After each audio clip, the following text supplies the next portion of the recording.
All right, we are here with episode 40. I can't believe I just said those words. Episode 40 of the Wrestling Roundtable podcast, where we talk all things pro wrestling, good, bad, and ugly.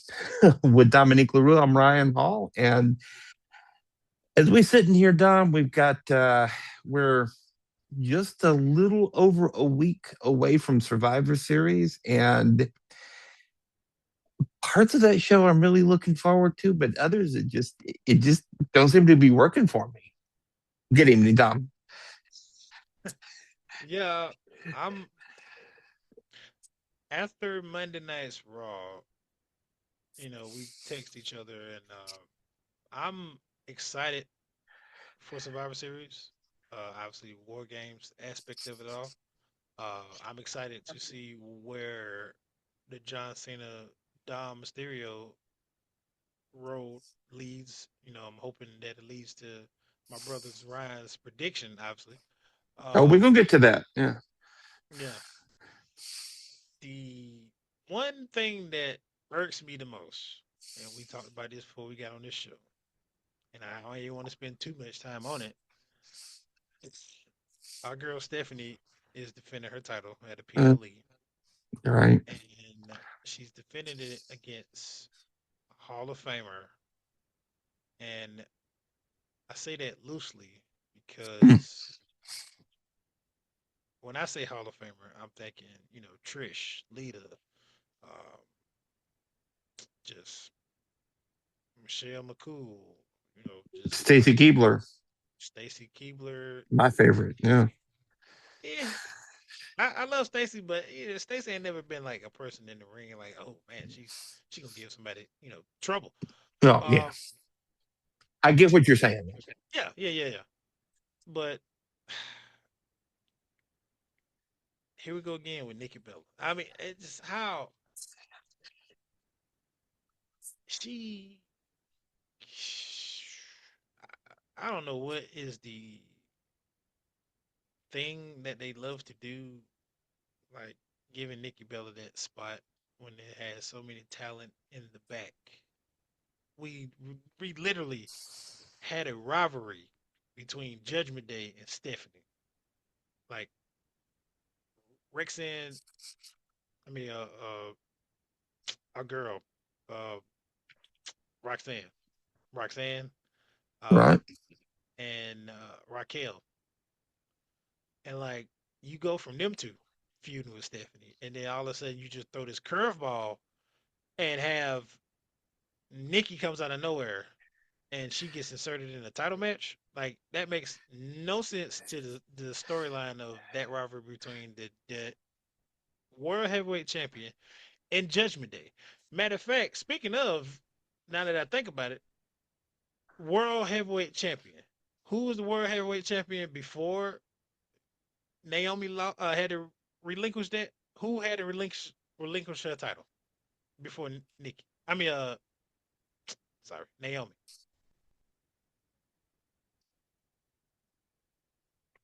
Who was it? I'm blanking. Yeah. Liv freaking Morgan. Oh, remember her? Yeah. Remember her? Yeah.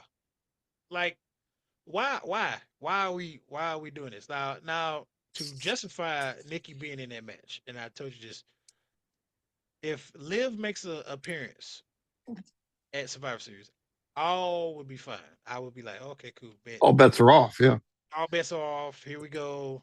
Liv's coming back to Rick Shop, and it throws a wrench in the like Judgment Day thing because we don't know the interaction between when she gets back with her and Rexanne. Rex, I keep getting her name. Roxanne. Roxanne. Roxanne. Yeah, kind of like me with Survivor Series and SummerSlam a few weeks Yeah, ago. it's too many R's. It got a lot of R's in it. Too damn many R's. Yeah, Ryan, Roxanne. Right, yeah. But yeah, to your point, I it if it made sense in the storyline, I'd be all over it. I mean, yeah, Nikki Bella can't has never been like a ring general, you know. But yeah, she is a Hall of Famer. She's got the pedigree. I don't really understand it, but that's not for me to say. However, I feel like if you're gonna get like Steph, okay, all right, let's rewind here. Stephanie Vacquer is the champion right now. Okay, she's you would say she was a made woman, but she's still relatively new to American audiences.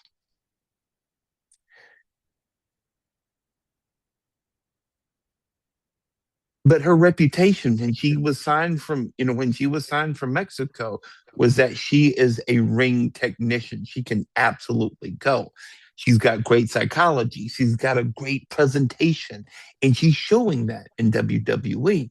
But how do you elevate that? How do you elevate her from where she is right now, which is still a relatively newcomer to the division, to America, to where she's like on the same level as a Trish Stratus, as a Lita, as one of the, like a Michelle McCool type, somebody that is on that level. How do you do that? You don't put her in the ring with Nikki freaking Bella. That's what I say. Like, let's. I understand you trying to build her resume up, and then I pre pre production, I said like Nikki feels more of just a name on the list, just a Hall of Famer on the list. Mhm. Now, granted, you want Hall of Famers on that resume, but I want certified Hall of Famers. I want the Becky. I want the Charlotte. I want the Bianca. I want the Rhea's. I want that. I want all the smoke in that area because the fact of the matter is Stephanie's still, like you said, new to the American audience. So, with that being said, I would rather her run the gauntlet of the Baileys, of the um, Vacquer, uh, the I mean Raquel, she's a certified like she's a powerhouse. Like I Mhm. need that. I don't need her just to just hey we're gonna put you in the PLE. We're gonna put you against Nikki Bella just to you know here so y'all can see her do the devil's kiss to Nikki. Like cool, I get that, but I want something to have me invested in the match. That is not gonna get me invested in the match just to see Nikki get put in a devil's kiss. I need something that's going to and entice my mind like where they're going with this. Okay, Liv has been gone for months. Obviously, the film movie, her shoulder got hurt, this and Right. that. But like when she gets back, where are we going with this whole Judgment Day thing? Because it's either they're in or they're out. They finna break up. They're not finna break up. Dom is pissed because they didn't come out and help him with John Cena. Now he's still kind of cool with him. Liv has been gone, so Roxanne Perez and Raquel is kind of cool with each other, only for the fact of like you need somebody to fill in Liv's spot when they had the tag titles, and now they don't have the tag titles no more. So what are we doing? But all I'm saying is I'm just glad Stephanie got a match in a PLE, one of the biggest PLEs there is. Mhm. But I just feel like they're fumbling it by having to go against Nikki. Like no disrespect to Nikki, she's a Hall of Famer. I love her. I wish her sister would have came back and they go for the tag titles. So that a great moment. Them two. But like Nikki as a singles competitor, that was back then. Like with the Diva era. Once we got Yeah. to the superstar era,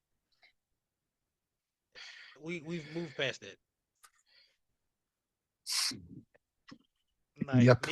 Nikki's basically no disrespect to our team, but Nikki's the Hall of Famer back in the day, talking about you know she's the Alabama Hall of Famer, talking about the titles they won in the 50s or the 60s or the 70s or whatever. Like that don't even Yeah. y'all had a different era back then. Like we're focused on this era, like this era now. We're talking about the Nick Saban era, the competition now. Like I want Right. to go against competition now, not back then when they didn't take the women's wrestling too serious. Like we're taking it serious now. So let's move on from Nikki Bella. Thank you. Thank you. Very, very solid point.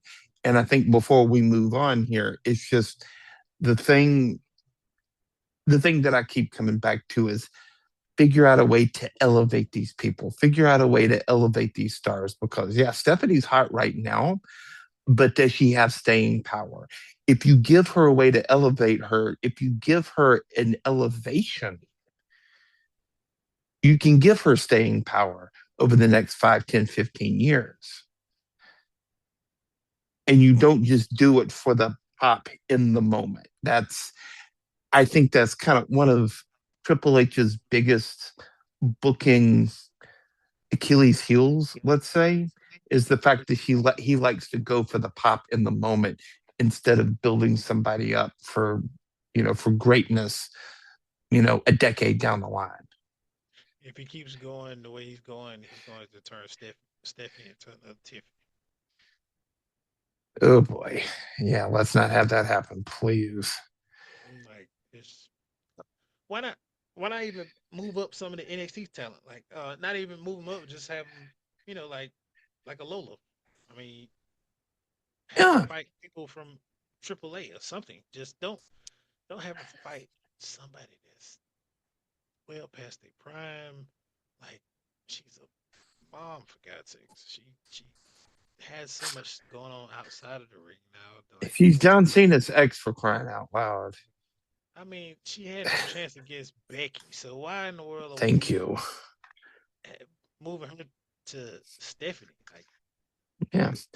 I mean, just to, add to your point, we were speaking in our pre-production meeting that yeah, we have ragged on Becky Lynch a lot in this podcast, but she did more for Lyra Valkyria than I think just about anybody because Lyra when she came from NXT had a lot of potential, but she was green. Becky elevated her in the ring, on the mic, and now she's what she is right now. Hope she can regain some momentum. But my point is that Becky elevated her. she I did. don't think Nikki. I don't think Nikki Bella is going to be able to do that to Stephanie. No, because it's different type of elevations. Like I said, Nikki's back in the Divas era. Yeah, Becky Becky's literally one of the goats in women's division as far as this generation. Because I know she says that, Sports Illustrated thinks, says I'm the number one women's wrestler. It's not just them, it's everybody saying it, this, that, a third. Granted, she has a point. She is one of the greatest. yeah. But it's not just in the ring. It's just what you need to do outside the ring. The promos, just the overall aura of the person. And Becky's aura is totally different than Nikki's. Mhm. And granted, we said stuff about Becky, but that's only just critiquing. It's never like any disrespect to her because we think that Becky is one of the greatest, and it shows because every time she feuds with somebody, it builds both of the people up. That's why AJ Lee and Becky is so great because AJ Lee is a Hall of Famer. AJ Lee is one of the greatest. Like AJ Lee basically murdered the Divas era. And who was in that era? Yes. Nikki was in that era. She said, Nikki, her, I'm so sick of you, blah, blah, blah. Like balloon, this, that, and the third. Barbie, can't hold my jock strap. Like, can't lace up my boots. yeah. We Because, we all remember the promo. Yeah, yeah, we remember the promo. And she was right. Like, granted, we are focusing on the product. We're not focusing on anything else outside of the product, not anything personal. We're just to focus on what we see on TV, what we see in that ring, and she's absolutely right. That's Yes. why I get so peed off with Tiffany's reign because it's like Tiffany was so great in NXT. She was the Barbie, but like she had an edge to her. She had the mean girl aspect of her. Like, nobody can touch me. It's Tiffy time. I'm the center of the universe. Blah blah blah. But she goes in there and whoops everybody's tail. I'm talking about everybody. It wasn't just Yeah. Naya, Naya, Naya. Okay, we're gonna sprinkle Trish in there. We're gonna sprinkle somebody else in there, and then we're gonna go back to Naya. No, like stop. Do not do this with Stephanie. Like I am begging WWE. Do not do this with Stephanie, and you better not do it with Jade. Like we have a fresh set of paint. Let's do these two champions right. Like eventually, I know we're gonna get to Jade. I mean, Naya with Jade, this, that, and third. But like, have these champions fight talent that has a resume. Naya has a resume. Alexa has a resume. Charlotte has a resume. Rhea. The list goes on and on. But don't have her fight some. To be honest, and this is a good segue. Now our girl Maxine, she got a resume now. She's the new Yeah. Intercontinental Champion, which that goes back to what we said about that title. Put it on new talent to build the talent up. Thank God They WWE got does. that belt up, Becky Lynch. Oy. Like, thank God. Like, don't get me wrong, Maxine is not the greatest in the ring, but at least give her a chance and let her fight new talent, different talent, people that is not only going to elevate her, but elevate that title. Becky has elevated it, okay? We got Becky Lynch as former champion. She elevated the title. Let's keep that momentum going. Amen. Amen. Amen. And yes, shout out to our girl Maxine Dupree. That was just such a cool and fun experience the other day. So happy to see that for her. She's not great in the ring, but she's a great personality. She's got a great presentation. And yeah, I don't know if you I don't know if our listeners and viewers saw, but there was a tweet from the LA Rams that Maxine Dupree, under her real name, obviously, was used to be a cheerleader for them, and they, shouting her out after she won the title. So there's a lot to be said for trying something new, and that's just really a perfect example of that.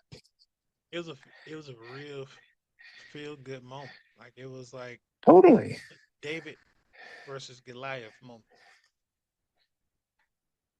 You know what it reminded me of, and I'm about to show my age here, but this reminded me of Razor Ramon and 1-2-3 Kid back in the day. When 1-2-3 Kid got that surprise win over Razor Ramon when Razor was at the top of his game. Yeah, yeah. I mean, it's showing my age too because I remember that match. And then, you know, another match that blowed my mind was when Hurricane beat The Rock. Great example. Yeah, great example. Like it went from and that's another thing. Like the gimmicky talent when they get a serious win, whether it's a roll up, whatever the case may be, they got to win. When they get a win like that, and especially for Maxine's win, is for the was for a title, it turns your eye towards them. Like now they're not just some person in the back or some valet or whatever the case may be.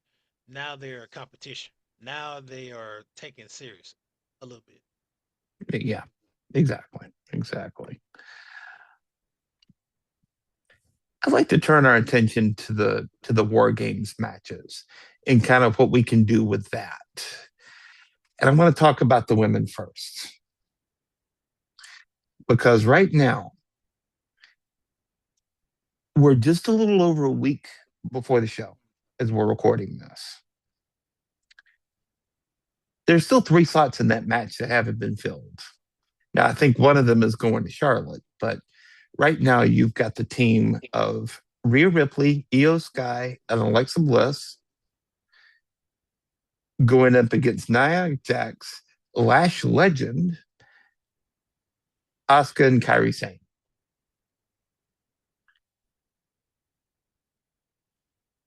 Now, I truly believe that you're going to bring Charlotte back to be one of the babyface slots.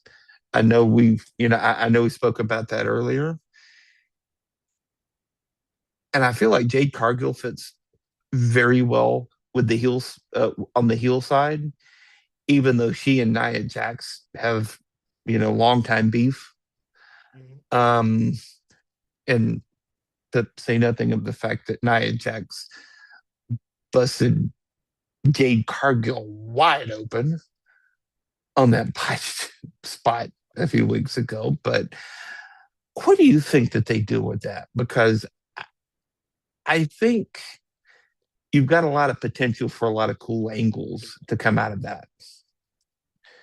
Um, Not to segue from that, but it's interesting that you brought up Naya busting open somebody because last time I checked, the last time somebody busted open, case in point, Naya busted open someone, they went on to become one of the greatest women wrestlers of all time off of one particular night when they got the nose busted open.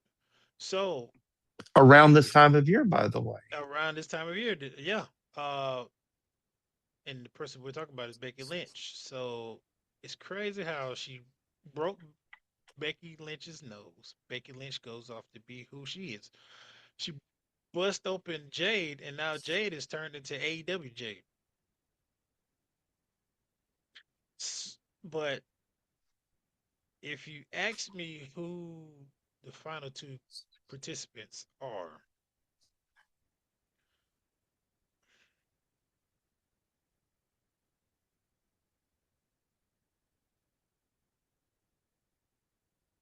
something's as you were talking, a random thought popped in my head, I have that way about me. and WWE has this thing about couples or just married couples at that, but just couples in general. Right. They try not to have them split apart too far from each other, Right. where they can travel and do this and do that with each other. So, and I haven't watched NXT a lot. I haven't even watched it this week, but to be honest, they really haven't been doing a lot with the superstar as I feel they have, and it's a good slot to move talent up because we're all about bringing young, fresh faces and bringing them up and putting them in the product to make them into stars. And one particular woman is a star. It's just, you know, she needed a little bit of rub, just like Lash has got a rub. So would it be would it be terrible to move Jada Parker up into that heel slot as one of the participants? I don't hate it. I don't hate it. Does she, and again, I rarely watch NXT. Did she and Lash ever have a program I'm not or sure if do they anything with did, each other? but know I know her and Vacquer had something. Rexanne Perez, she had, she was champion, so everybody was gunning for her, and Right. the list goes on and on. But and Jay's particular character wise is she wants to smoke. She don't care who it is, what it is, whatever case may be. She wants to be that chick, basically. She wants to be the Right. champ, whatever the case may be. So joining the Hill group that would favor in her not only being in the PLE, one of the biggest PLEs of all time, um, but elevate her to. We don't know if she's going to SmackDown or Raw, but that's a good slot for her as far as like being put in that big slot, that pressure cooker, you may call it, as far as like, is you going to be the next person? Now on the babyface side, to be honest, I have slightly clue. But one particular person that we are both excited for their return, and I mean this would be a great spot to do it, is Bianca. She may not be cool with Charlotte, but she's cool with Rhea. She's cool with Io. Yep. So she don't like. And she's probably neutral on Aria. Yeah, she's neutral on Rhea, and like she don't like the Bookie Warriors. I mean, they was with Bailey when they Oh, and did that. she's got serious smoke with Miss Cargill if they put her in Absolutely. the final slide. Yeah. If they put her in the final slot, yeah. Yeah. So, but I mean, it's a toss up, and I'm glad that they're doing it with the women. Like because we've always talked about this outside of the pod. Like the women wrestlers have far exceeded the men, to be honest, as far as like programming and just overall talent, really. I mean, because Io Sky and Naomi and Rhea triple threat match was by far one of the greatest matches of that PLE that it was in, and then you go back months ago and Bianca, Io, and Rhea triple threat was one of the greatest, if not one of the greatest women's matches, but if not one of the greatest matches of night, what, two? Yep. Night two of WrestleMania. Yep. So, you know, like I'm excited for the women's match. I'm excited for Totally. what Can't if say the Sunday same night about the men. if this up. Okay? We got two people that we don't know in the match. Please, for the love of God, do not F it up like they did the John Cena tournament so far. Oh boy. And we're gonna get to that John Cena tournament. We're definitely gonna get to that John Cena tournament. But I would like to talk about the men's War Games match. Oh And yeah. I'm ready to where talk about you've got the bigger star power in that match, I don't know if I'm really looking forward to it as much as I am the women's match. Because the way that you have right now, you've got CM Punk, Cody Rhodes, Jimmy and Jey Uso, and Roman Reigns against the Vision, Braun Breaker, Bronson Reed, Logan Paul, our dear friend Logan Paul, Drew McIntyre, and as of this past Monday, Brock Lesnar. Now, I feel like it's really setting up kind of obvious that the heels are going to win that match.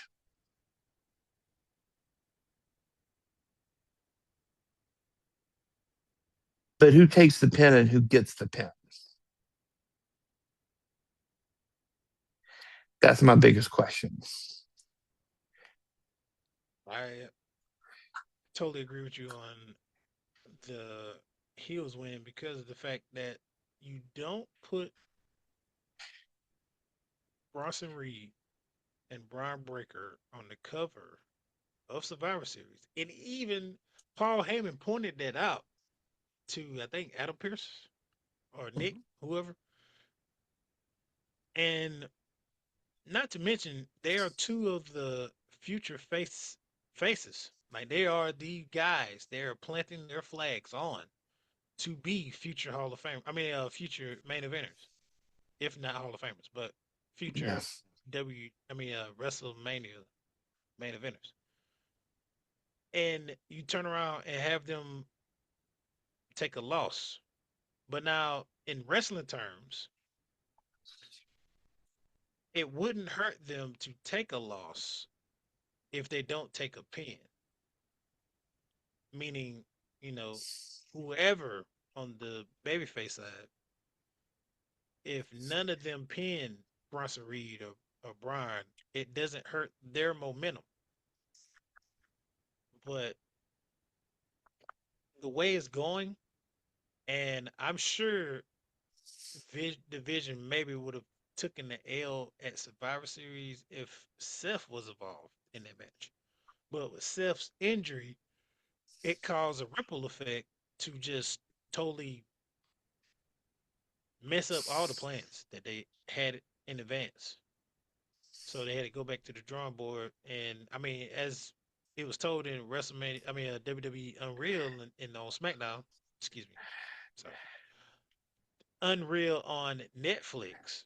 If anybody has watched that show, they have a whiteboard and they have the days in advance. They have everything how they want this, that, and the third. So with Seth just shredding his shoulder, that just tore that whiteboard up, and they had to make something new. So with the heels that are involved, and my two people that I think should take the pin is Braun or Reed. But it gets a lot interesting because you got Take the Logan pin Paul. or deliver the pin. Oh, okay. So deliver the pin. But if we're going on taking the pin, it has to be Drew or Brock or even Logan. Now with Logan, it's just like Logan was inserted in that match because Seth was hurt. That's Right. my Yeah, opinion. you just needed a fit body at that point. Yeah, you just needed a body. You just needed a body to fill in because obviously we knew Drew was being in that match regardless. Like he was already planned to be in that match. Brock was definitely planned to be in the match. Brock is a future Hall of Famer. He's a made man. He's Brock freaking Lesnar. So obviously, it's no explanation on why he would be in that match. And then Paul Heyman is Paul Heyman. Paul Heyman is there. So you basically have, and it was interesting. I ain't mentioned this to you, but shout out to our friend Brandy because she mentioned the fact that it's not even the vision no more. It's basically Heyman new guys or Heyman guys, Paul Heyman guys versus the baby faces. But as we was talking about in pre-production,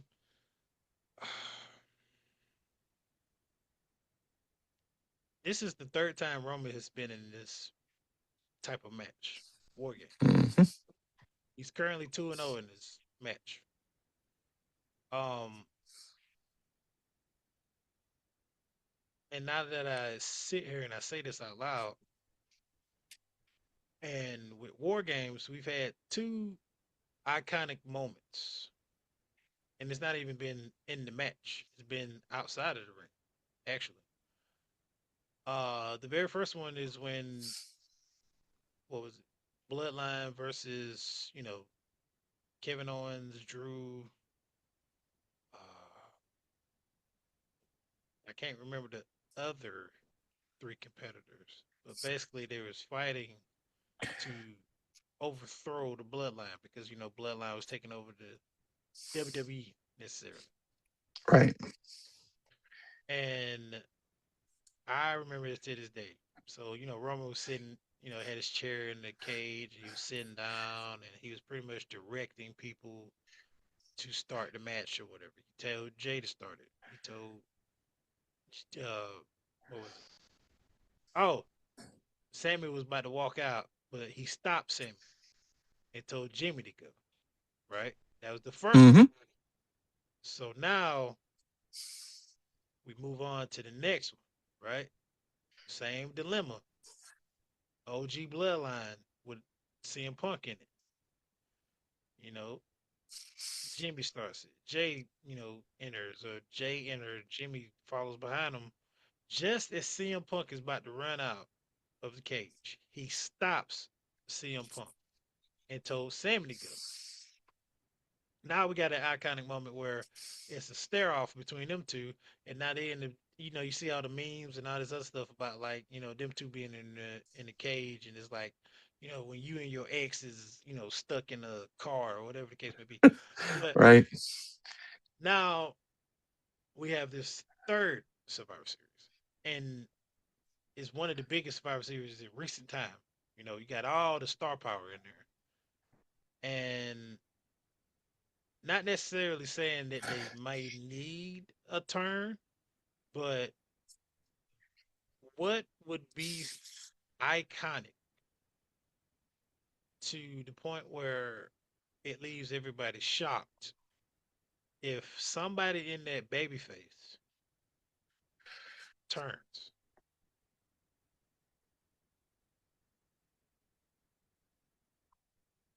Now, with that question being asked, I would like to know, who do you think will turn?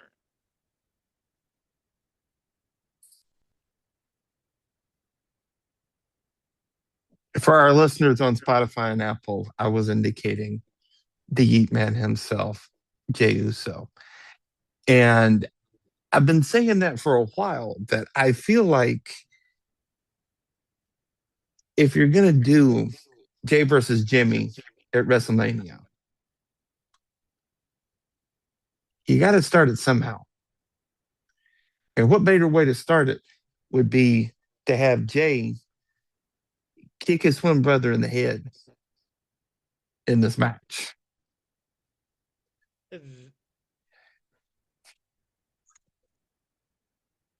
Now, how it comes about, I don't know, but I feel like that would, you know, That's a bold yeah, move. That's a yeah. bold move, yeah. He's one of the biggest, like, mover needle movers as far as like merchandise and stuff. So that's oof. I mean, I know we've all like, oh, we're gonna see Crash Out Jay, we're gonna see this and that, but it's just like that's a lot of money. Oh, it's a lot of money. Kids, Yeah. his kids and stuff buying his shirts and like eating, and he's coming out grabbing little babies and kids and like directing them to the camera and eating. That's a great choice. That is. Um, Two people play a very, very, very, very big part in my mind on who might turn. And I don't necessarily think this one particular person is necessarily a turn necessarily, but it will be a shock. And I believe that one person, the first person, is Roman Reigns. And I say that because Cody pointed out that, you know, Roman will lose the title, he'll lose his family, he'll be a chief without a tribe, right? Right. And he's the OTC, he's the tribal chief, he's this and that, blah blah blah.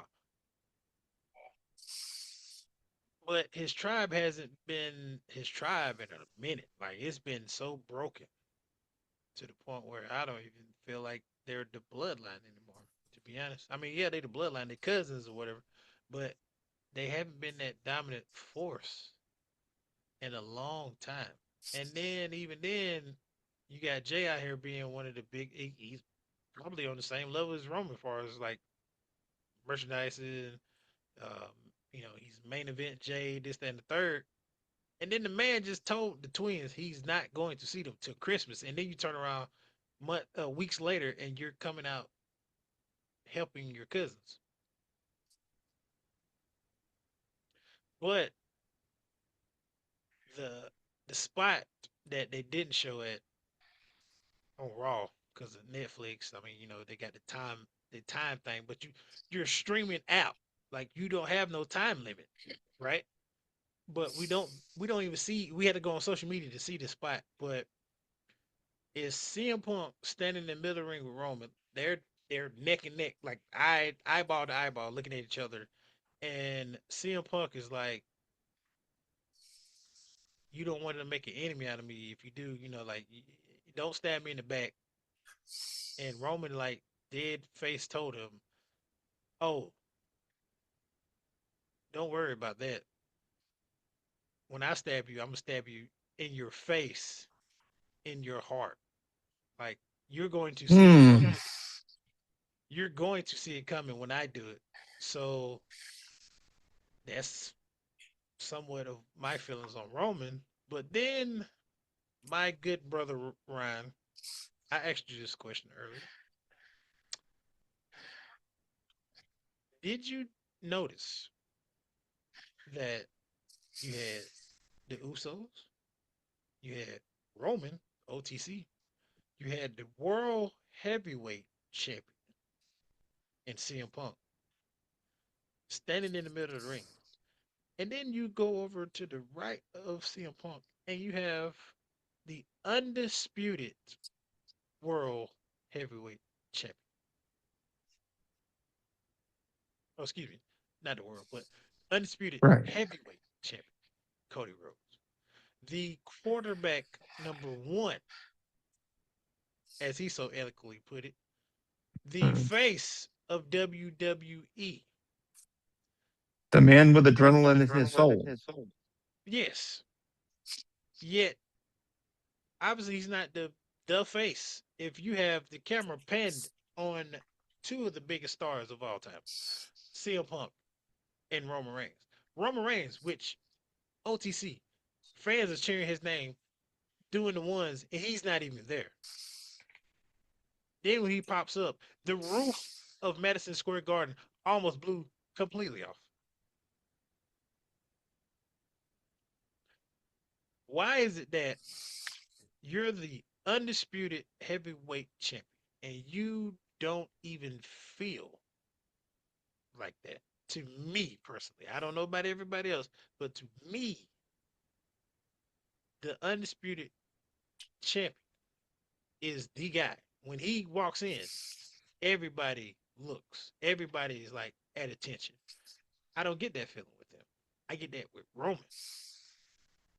Roman don't show up to shows, and granted, it's for reasons why, but this man is gone for weeks on out, and yet the show feels flat. But Right. last Monday night is by far one of the greatest Raws we've had all year, Yep. and it's not only just because of Roman, but like when Brock came out, everybody's jaw dropped. Everybody was like the hair on the back of their neck stood up. And then when he just went in there and just mollywopped everybody, not even everybody, but just basically everybody in the ring. And then Roman music hit. It was like, oh my God, we And that got stare down, my God. in that stare down. It was like Muhammad Ali versus Mike Tyson. It was like Jordan versus LeBron. It was like Kobe versus LeBron. It was like just, oh, here we go again. Let's go. Like, how is it these two don't even have the title and it feels that big of a match between them two?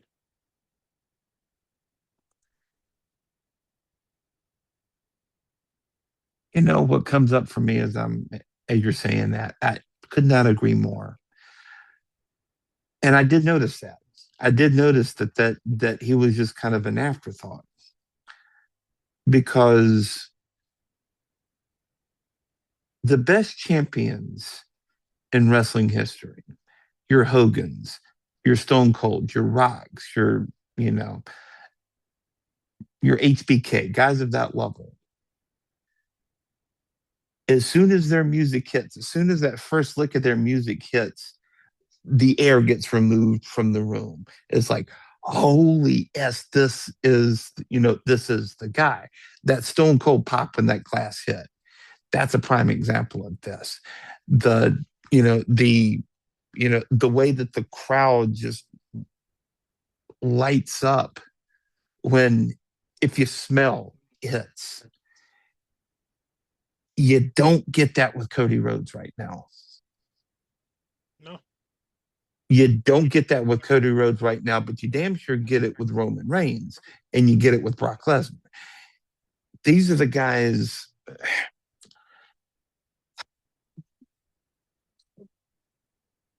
I know I feel like a broken record every time I say this, but Cody Rhodes is a better chaser. He has not been a great champion. He is a far better chaser. He was never as hot as he has been in his entire career than when he was trying to finish the story back in Philadelphia two springs ago. I'm glad you said that because now it falls into my second guess of who is going to make that turn. What better way to shock not only the fans of San Diego, but the fans worldwide than this particular guy and Cody freaking Rhodes to turn on the babyfaces?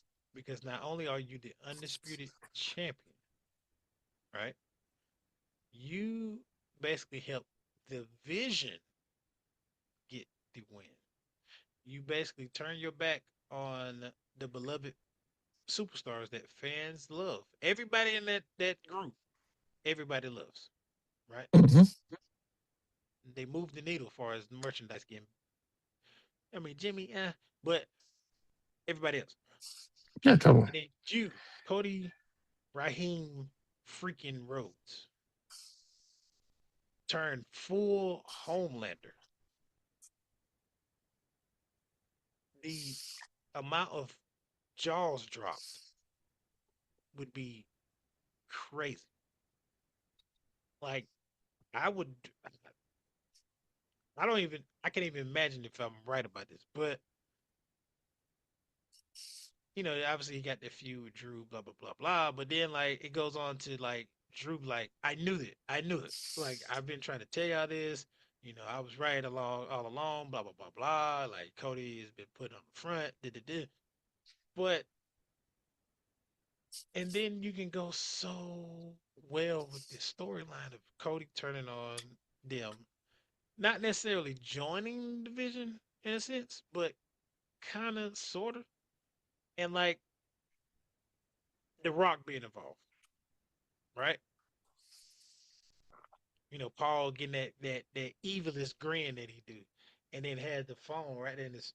Excuse me, I stood away from the mic, but has the phone right there by his face, and he's talking, and it's like, who is he talking to? Who is he talking to? And then next Friday night, Cody comes out, and we like, why, Cody? Why? Da-da-da.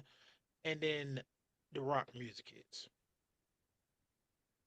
and he just comes in there, don't say a word. He does the little thing that he does with his arm, you know, and like shakes Cody's hand. And that initially tells you all that it has to be said, that Cody just sold his soul.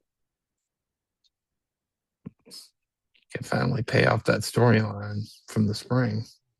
And that'll pay off everything. That'll pay off all that Yeah. crap that we dumped on all year about, like, when the Rock shows up, everything is just goes to poop. Just goes to hell. Yeah. Yeah. And that takes us into next year, right? That takes us in a Royal Rumble. That takes us in like just elimination chamber. Like that basically helps TKO in a sense because now you got me invested.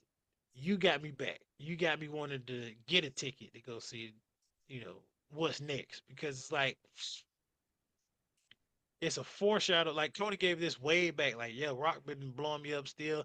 The deal is still on the table. He never said that he said like I'm not gonna take it. Basically, he kept like he said it in that promo, and I took it as he's still contemplating on taking that deal. And then you turn around doing Street Fighter, and then you turn around, doing this and that. Granted, yeah, Roman and CM Punk are doing movies too, but like you're the face of WWE. You're the quarterback one, and yet I don't feel like you're. What would truly make you quarterback one? What would truly make you the face of WWE? signing your soul to the final boss. That will elevate you far beyond quarterback one. You'll be damn, excuse me, you'll be darn the owner at that point. Mhm. Or at least a general manager. Or at least the general manager. I mean, The Rock is still the owner. Yeah. Right, right. I love it. I love it. But you got to play it right. Yeah, that's the only thing. But you gotta play it right because they could have had a mint with John Cena's heel turn, but they bungled the hell out of it because nobody wanted to boo him. But like we got what we wanted, but at the same time it's like, come on, man. It's like this ain't this ain't it. Like No, you waited too long. Um it's like getting that crush you had in high school 20 years later and she don't look nothing like what she was 20 years ago. It's like, yeah, but that that vision is gone. Like, yeah, we you're wanted you to right. be a heel, but I liked it the the Doctor of Thugonomics heel. And that's far beyond gone because obviously the world we live in, he tried to be that. That's not gonna cut I it. mean, they just laughed him out the arena at that point. Or we do get that and then we do love it, but it's like you got to totally change what you was back then to fit the narrative of now. Like you can't push the barrier of certain things now like you did back then. Especially when Vince McMahon dropped the infamous, you know what? But Speaking of John Cena, he and our dear friend Dominic Mysterio are going to be running it back. Now, I've got some thoughts on that match. hmm I don't know how you do it, but this is just prime real estate to set up Ray and Dom for a Ray Mysterio retirement match. I've said it for weeks. It's just prime real estate. How you do it, that I don't know. But I know you've got some thoughts about this tournament. And I've got some thoughts about this last time is now tournament myself because we finally figured out who the two surprise. mystery opponents were Yeah. in that tournament. We got Zack Ryder, which was a cool pop. Don't get me wrong, but we got Zack Ryder on last Friday,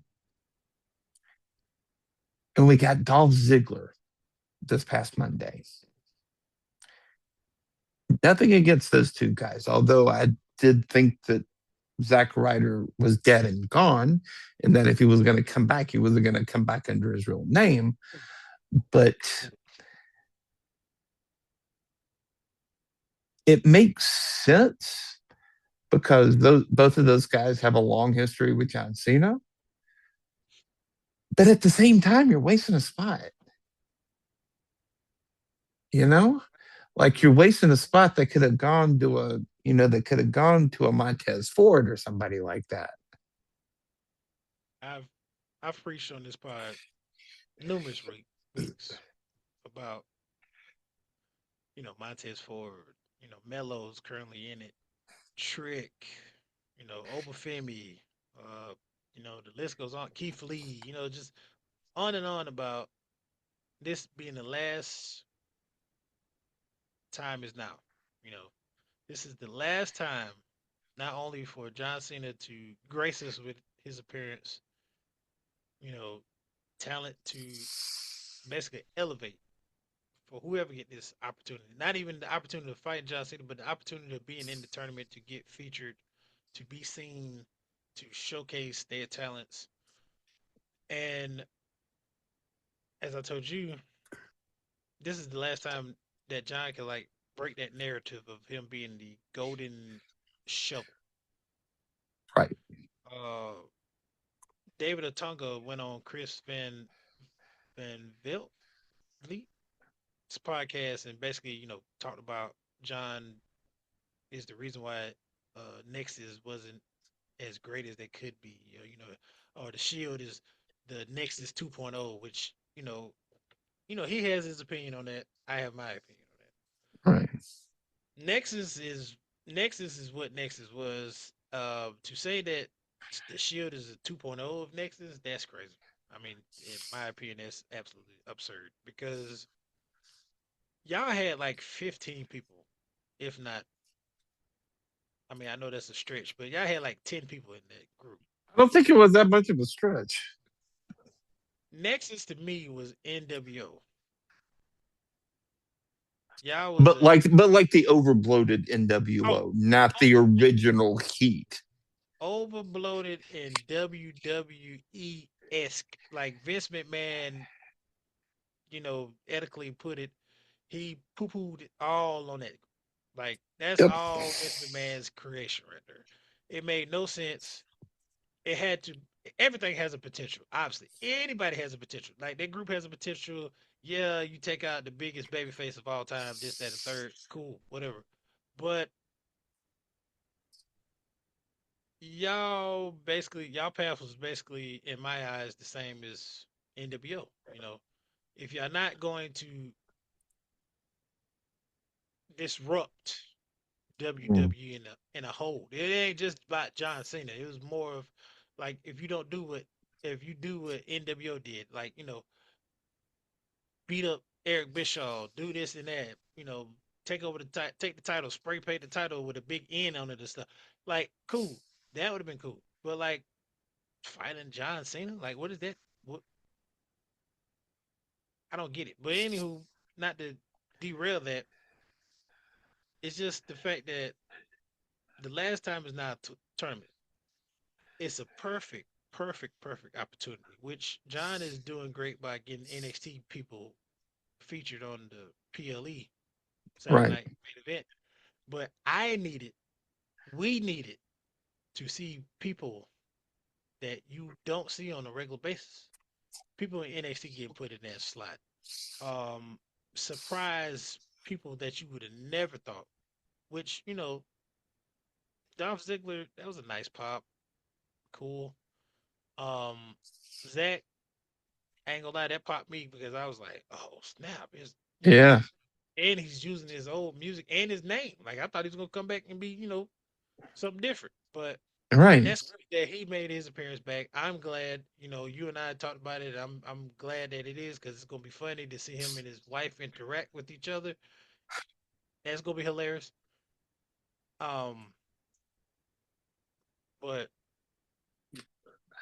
the match between Gunther and Javon Evans, that's a perfect example of this tournament.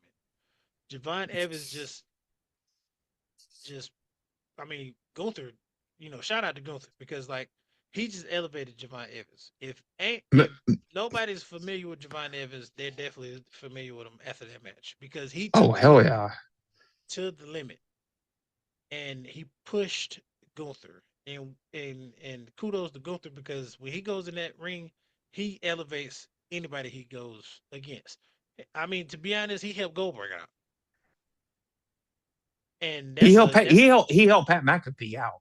that's a fun. I mean, Goldberg alone. I mean, Pat is Right. athletic, but Goldberg, a 50-something-year-old man that his body's Touche. broken, Touche. Yeah.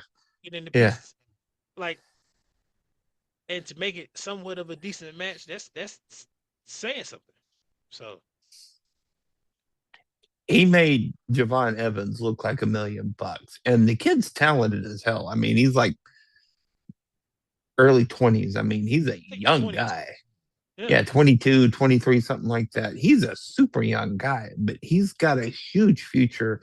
And Gunther put him on the map on a, on a big stage because, both you and I were, were joking that it was that Gunther was going to turn that man's chest into, you know, make him look like Kofi Kingston's chest after a while. And not only we said that, but we thought it was gonna be over for Evans when they played Gunther's old music. Dude, I was like, "Oh, this ain't Gunther no more. This is Walter. Like we finna get well, Walter back." just get him back. What are you talking about? He never left. I ain't never left. I was kidding. I was sorry. Yeah, yeah. He's Look, I Walter mean, White. What he's like. look, his mama literally called him Walter. As I'm just saying. What is it that you and Brady be saying? He's Walter without the socks. When he don't have his socks on, he's Walter. Exactly. Yeah. Yeah. Yeah. Yeah. Yeah. But They really kind of. I mean, with the participants that are currently still in it, we have a nice, road to something great. But I really think this was more of a platform for because I mean John literally was an unknown when he fought Kurt Angle. So yep. I would rather had an unknown or someone known but not that well, like a Javon, like a Mello, like a Montez Ford. Something like that where yes, you had accolades outside of the main roster. Or with Montez, yeah, you had accolades with a tag team, but you never won a singles competition. Yeah. I mean, that infamous moment that John Cena had with Kurt Angle, um, only the hardcore wrestling fans knew who the prototype was. Yeah, Um, I mean, he was more of a professional bodybuilder at that point than a wrestler. But that moment put him on the map. Kurt Angle put that man on the map.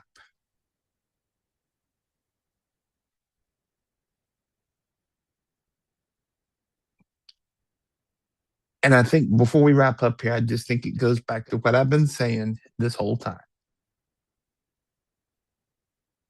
It's got whoever takes that tournament, it's got to be somebody who they're about to strap a rocket to their back. I love Gunther. He's one of my favorites in the game right now. I hope it's not him because he's already made. like everybody besides Mello has a history in the ring with John. Mello has some type of history with John, far as like John showed up to NXT, gave him a little rub, with a handshake, and worked a Mm-hmm. tag team match with him or whatever. But they never had that one-on-one sparring contest with each other. Rusev, he was the U.S. champion. He fought John Cena. The list goes on. Rusev had a WrestleMania match with. I mean, Yeah, they had a WrestleMania match. Yes, like everybody in that match besides Mello is a made man. Uh, Solo, so-called OTC. I mean not OTC. So-called self-proclaimed tribal chief. Leader of MTF. He was in Bloodline. Like everybody knows Solo. Sheamus, future Hall of Famer. You know, I don't even have to go to his credentials. Obviously, he wants to be Grand Slam champion. He wants to win the IC title. Cool. That would be a banger of a match, yes. But he don't need that rub from John Cena. He can beat whoever wins that match and just get the rub off of them.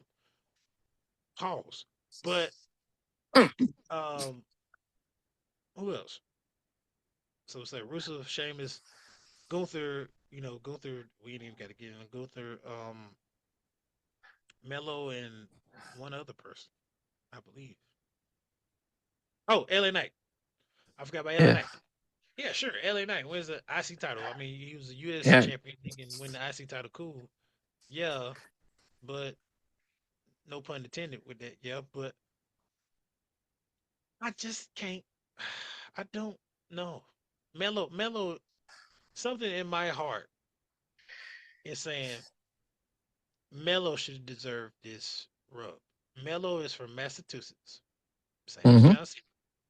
Melo, don't know his backstory too much, but Melo was a star in NXT.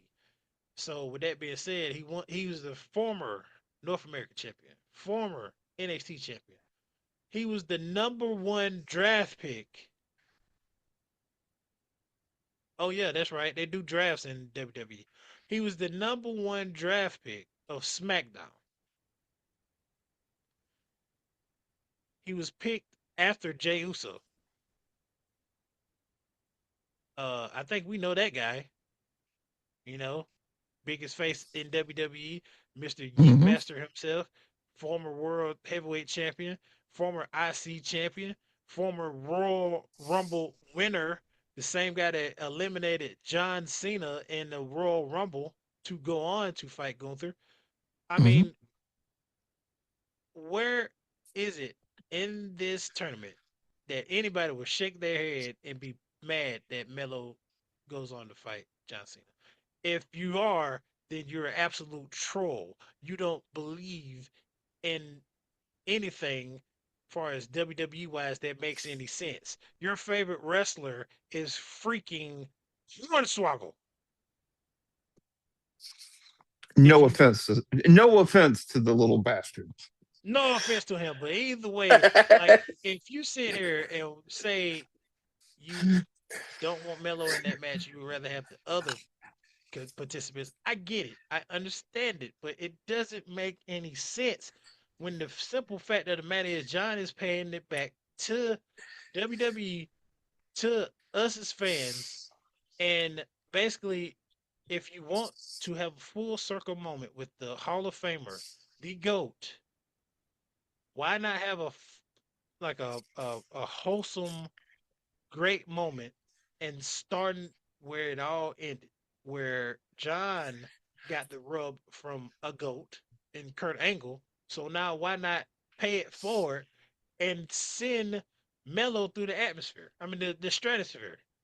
Like this win would do so much wonder to this kid's like career.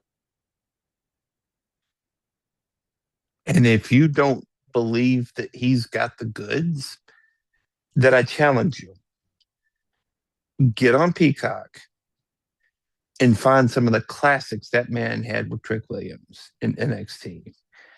The man is a technician in the ring. And Bron He's phenomenal. And and Bron Breaker. they had a heated rivalry. Their rivalry was literally Yes. the ones that was pushing NXT, 2.0 or whatever. Like I I mean, I just I love Sheamus. I love Sheamus to death. I love him. Yeah. I just don't not see it being him to make it to the end. I don't see Rusev. I don't see LA Knight. LA Knight. We talk about LA Knight all the time. I rather LA Knight be in the Survivor Series match. I'd rather LA Knight go fight for the U.S. title. I'd rather LA Knight do so. I'd rather LA Knight win one of the World Heavyweight Championships. But he does not need this match. He's He damn near, doesn't. excuse my French, but he's damn near close to John Cena's age. I know.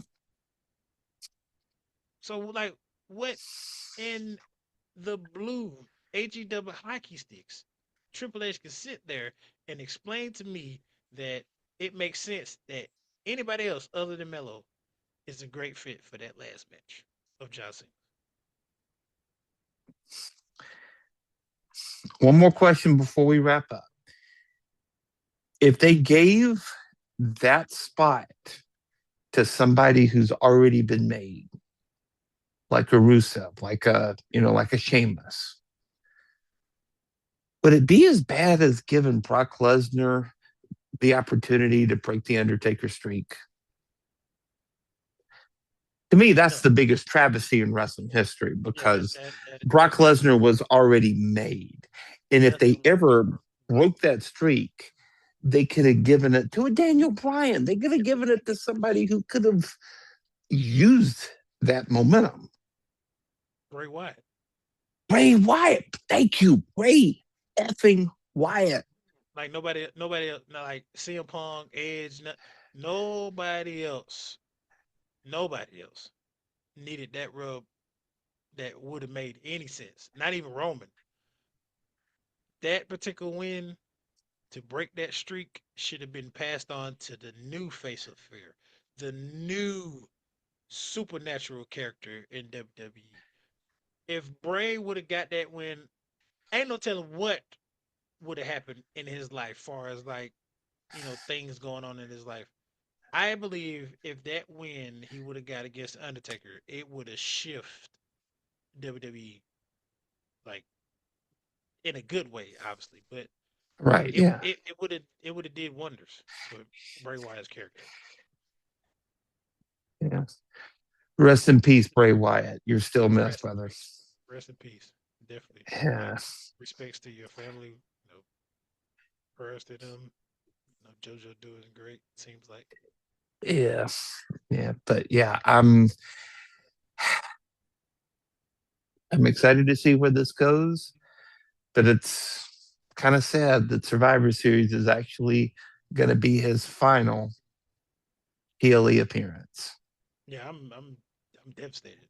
I can't believe it's here. Like we got two more appearances from John Cena. Yeah. Two. It's a crying shame, man. Do Crying you shame. think they're going to put the title back on Dom? I hope not. Like it. He don't need it. He do not need No, it. we don't. Like, He's hot as hell. He's hot as hell right now. and matter of fact, you know, my boy Ryan says he's hot. Like that's wrestling terms, not like physically terms. But anyway, so Not that there's anything wrong with that, but yeah. when John when John won that IC title, it shifted the tournament for me. Like it just like Yeah. I was like, not only are you gonna beat John Cena for like to get the rub, the greatest win in your career, but like now you're not only going to beat John, but you're going to be the new IC champion. That puts more emphasis on Saturday night's main event than any other Saturday main event. Like it's probably I call it a glorified PLE, which PLEs are basically glorified, but it just makes Saturday night main event that much more important. It's not a regular Saturday night now. It's a big Saturday night. Huge. Even if it didn't have John Cena's final match. And that's just adding to it. Yeah. Yeah. My, Yeah, because, you my know, call is mellow. It's gonna be mellow, and I'm sticking with it until they eliminate them, and then I'm pretty much out of it. I don't even want to. I don't even care who's going to win after that. So yeah, yeah. But just imagine the the rub you get after John Cena takes that pin, because he's old school. He's gonna go out on his back. right. But after John Cena takes that pin, tears in his eyes, crowd chanting for him. He raises the winner's hand. That's a picture that's going to be on, on posters, on video packages for the next 50 years. That's gonna be a trading card. You get that trading card, you're gonna Trading use it card, for absolutely. the rest of your life. Absolutely. Yeah. Well, another fun episode, my friend. Can't wait to see what Survivor Series plays out. And, just full disclosure, I'm going to have two different screens going during Survivor Series. Got to have my Mighty Crimson Tide on because the Iron Bowl is going to be going on at the same time that the Survivor Series is going to be going on. So, Is it? They ain't gonna be at 2:30. no, Iron Bowl's at 7:30 Eastern time this year. Oh wow, that is Yeah. gone. Well, it's also the first time I'm actually going to get to watch the Iron Bowl in probably 10 years because I'm always working on that day. But Well, hey, that works out. Yeah, you yeah, will be like you. I'm going to have on both screens, which I got my setup. I got my uh, monitor right underneath my television, so gonna be Or I mean, I got my laptop, so either way, it's gonna be on some type of screen getting watched. It's both screens are definitely going to be active. So Yeah, all absolutely. right. Well, we'll be talking about Survivor Series and final predictions coming up next week. But until then, don't forget, like our Facebook page, you still get an opportunity to be able to get into that drawing to get that Mick Foley autograph T-shirt. Just go to our Facebook page like that. Follow us on YouTube. Follow us on Spotify and Apple Podcasts. Leave a review. Tell a friend. Yeah, follow our page, like it. You enter into the contest. It's an autograph Monday Night Raw shirt with Mick freaking Foley, the greatest hardcore champion of all time. Yeah, an autograph that you personally witnessed the man give onto that T-shirt. I have multiple pictures of him signing my shirt. So And also, this was right before you got a chance to shake his hand, too. right before I got to shake his hand and take a Yeah, picture. So and take a picture. There you go. the shirt is It's being legit. given away just for a like and a follow. Yeah, That's it. exactly. Just like and follow our Facebook page. It's a great giveaway, y'all. Come on, get on it. But thank y'all very much for listening. Absolutely. The follows that all our fans that have currently followed and continue to follow us, and just tell a friend, tell a cousin of a friend of that cousin to follow us, please. There you go. There you go. Until we eat again, I'm Ryan. He's Dom. You've been listening and watching the Wrestling Roundtable podcast. Take care. We'll talk to you next week.